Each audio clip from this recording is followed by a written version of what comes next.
Menor de edad, patay matapos sa aksidente sa bayan ng Bulan, Sorsogon.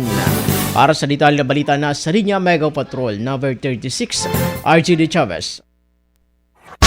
Bicol Network News Report! Dead on arrival sa ospital ang 14 anyos na binata matapos isugod sa Bulan Medicare Hospital dakong alas 2 ng madaling araw, Oktubre 7, 2024 na maaksidente ito sa kanyang minamanehong motorsiklo sa Purok 7, Barangay Pabrika, Bulan, Sorsogon.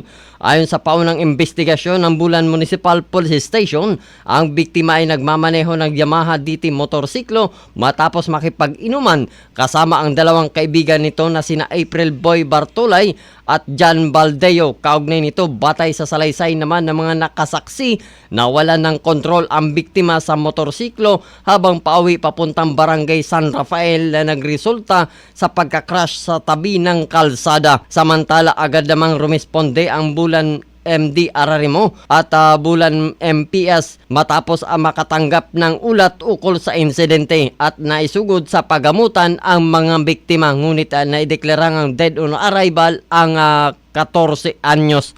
Kasama mo sa pagbabalita sa Bicol Network News, ito si Mega Patrol numero 36, RGD Chavez, tatak tunay na serbisyo.